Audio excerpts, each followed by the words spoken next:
Nito lamang nakaraang araw, ay nag-deploy ang Pilipinas ng isang barko ng Coast Guard at 3 warships ng Philippine Navy upang i-monitor at bantayan itong isang research vessel ng China na may escort na 6 na militia vessels sa 27 nautical miles lamang na layo mula sa Palawan. Nasa labas pa rin ito, sa 12 nautical miles territorial sea ng Palawan, ang tinaguriang red line ng bansa, na sa oras na lumagpas ang China, ay maituturing na itong direktang banta sa bansa, at magpapahintulot sa ating hukbong sandatahan, na gumawa ng aksyon upang pigilan ang pagpasok, kung di man neutralize.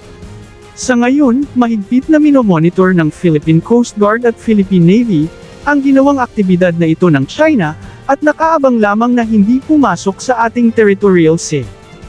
Ayon sa international na batas, ang lahat ng barko sa buong mundo, ay maaaring dumaan o maglayag, sa labas ng 12 nautical miles territorial sea ng isang bansa, basta't ito ay tuloy-tuloy lamang, at hindi mananatili o hihinto. Matagumpay na rin umanong nakapasok sa Escoda Shoal, ang isang barko ng Coast Guard, na pumalit sa BRP Teresa Magbanua, na matapos ang 5 buwang pakikipagmatigasan sa China Coast Guard, at sa pagtitiis nito sa mga pangharas ng nila, sa pagbangga ng mga Chinese Coast Guard vessel, ay kinakailangan na nitong umuwi, dahil na rin sa mga di magandang kalagayan, ng mga crew nito. Ayon sa Philippine Coast Guard, ang BRP Teresa Magbanua, kasama ang 2 pang mga barko, na nagkaroon din ng damage, dahil din sa mga pagbangga ng mga barko ng China, ay dadalhin sa shipyard sa Danau City, Cebu, upang doon isagawa ang mga pag-repair sa mga ito. Dahil sa mga insidente ng pagka-damage ng mga barko ng Coast Guard, tinatanggap nilang malaki talaga ang kakulangan ng mga barko ng Coast Guard at BFAR, kung titingnan ang ratio and proportion ng mga nakadeploy na mga barko ng China, laban sa bilang ng mga barko ng ating bansa. Ayon sa isang opisyal ng Department of Transportation nitong Lunes, September 23, na ang Philippine Coast Guard, sa kabila ng limitadong financial capacity ng bansa, ay naniniwalang madagdagan ang kanilang mga barko, na aabot sa 46 ang inaasahan nilang mabili, bilang bahagi ng pagpalakas ng kanilang kakayahan. Sa 46 na barko na kanilang balak na bibilhin, 5 sa mga ito, ay gagawin na ng Japan, matapos ang pag-isapinal sa mga agreement patungkol sa pag-construct ng mga ito. Ang tinutukoy, ay ang 597 meters improved Magbanua class, na gagawin ng Mitsubishi Heavy Industries, at pupunduhan ng gobyerno ng Japan. Meron pang isang 61-meter multi-role response vessel, sa ilalim ng budget ngayong 2024, ngunit subject pa ito sa approval ng NEDA, o National Economic Development Authority. Sa oras na maaprobahan na ito ng NEDA, ay isasagawa ang isang bidding para dito, alinsunod sa ating saligang batas. 40 fast patrol boats naman, ang nasa proseso na ng Department of Transportation, at ang bansang France, ang maaring siyang gagawa ng mga fast patrol boats na ito. Di man binanggit ng Department of Transportation kung sinong shipbuilder ito, at anong modelo ng mga fast patrol boats ito, ngunit walang ibang kapartner na shipbuilder ang DOTR sa bansang France, kundi ang OSHA Shipbuilding.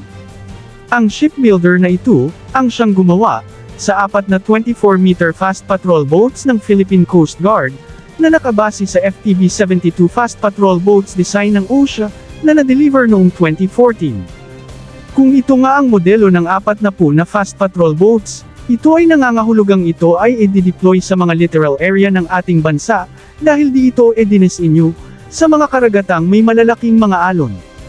Naniniwala tayo, na ang mga maliliit na mga fast patrol boats na ito, ay malaki ang gagampanang papel, para sa pagpatrolya sa mga mababaw na bahagi ng karagatan sa ating bansa, mga search and rescue mission, and anti-piracy and law enforcement, upang ang mga malalaking mga patrol vessels ng Coast Guard, ay makafocus na lahat sa mga pinag-aagawang teritoryo, sa West Philippine Sea.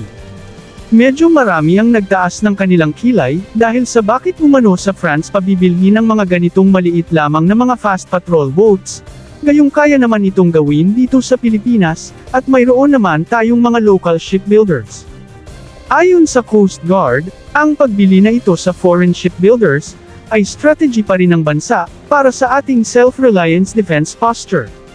Ibig sabihin, maaaring upang makuha ng France ang kontrata, Para sa 40 na fast patrol boats na ito, ay kailangang magbukas ng shipbuilding facility sa bansa ang France company na ito na OSIA Shipbuilding, at makipag-partner sa ating local shipbuilder, upang dito ito gagawin, at kasama sa kontrata dito ang technology transfer, ayon sa Department of Transportation, ay umaasa silang ma-finalize na ang pagbili, bago matapos ngayong taon 2024.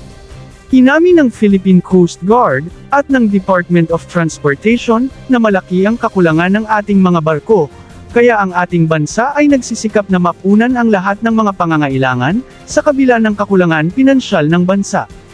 Tuloy-tuloy din ang paggawa, ng local shipbuilders natin sa Navotas at Pangasinan, ng mga barko ng Coast Guard at ng Bureau of Fisheries and Aquatic Resources, na binili sa kanila noong mga nakaraang taon, kung saan ilan sa mga barko na ito, ay ginagamit na ng BFAR. Sinisiguro umano ng Department of Transportation, na tuloy-tuloy ang pagdating at pag-deliver ng mga barko para sa ating Coast Guard at Bureau of Fisheries and Aquatic Resources. Dagdag pa ng Department of Transportation, meron ng shopping list ang Philippine Coast Guard at Bureau of Fisheries and Aquatic Resources, na mga maritime assets, na kinakailangan ng Coast Guard at BFAR na magkakaroon, at umaasa sila, na mabigyan din ng pondo ang lahat ng mga ito, sa susunod na mga taon.